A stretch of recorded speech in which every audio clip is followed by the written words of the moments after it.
বাচ্চাদের আনডিসেন্ডেড টেস্টিস অপারেশনের সময় ৩টা ক্রিটিক্যাল স্টেপ আছে যাতে এই অপারেশনটা সাকসেসফুল হয়। এটা ল্যাপারোস্কোপিক বা ওপেন যেভাবে করা হোক, এই ৩টা ধাপ সঠিকভাবে করতে না পারলে অপারেশনটা সাকসেসফুল হয় না। প্রথমেই এখানে আমরা ল্যাপারোস্কোপিতে দেখাচ্ছি এই ৩টা ধাপ আমাদের কীভাবে করতে হয়।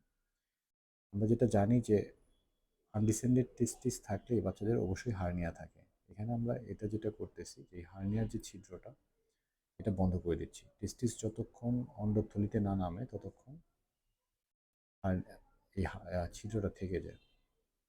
হার্নিয়া ছিদ্রটা কেটে দেওয়ার পরে এখানে যে কাজটা আমরা করতেছি সেটা হচ্ছে টেস্টিসের রক্তনালীটাকে রক্ষা করে এই যে এটার উপরের যে পর্দাটা এটা কাটতেছি। এই কাজটা খুব সতর্কতার সাথে করতে হয়। এই পর্দাটা খুবই পাতলা এবং এটা করার সময় রক্তনালীটাকে ইনজুরি করা যাবে না। এই পর্দাটা যদি আমরা না কাটি সেক্ষেত্রে টেস্টিসটাকে নিচ পর্যন্ত নামানো যাবে না।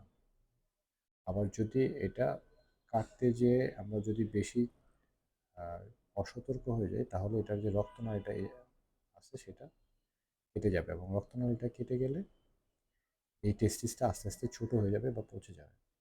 তাহলে এই জায়গাটাতে খুব সতর্ক থাকতে হবে। এরপরে যেটা করতে হবে সেটা হচ্ছে যে টেস্টিসের যে বীর্যনালী, এখানে যে সাদা নালীটা দেখা যাচ্ছে, এই যে পেঁচানো সাদা নালীটা এটা হচ্ছে বীর্যনালী। এই পেঁচানো সাদা নালীটাই হচ্ছে বীর্যনালী। এটাকে প্রিজার্ভ করে প্রোটেক্ট করে এটার জন্য কোনো ক্ষতি না হয় সেভাবে এটাকে মোবিলাইজ করতে হবে। এরপরে আমরা বাইরে থেকে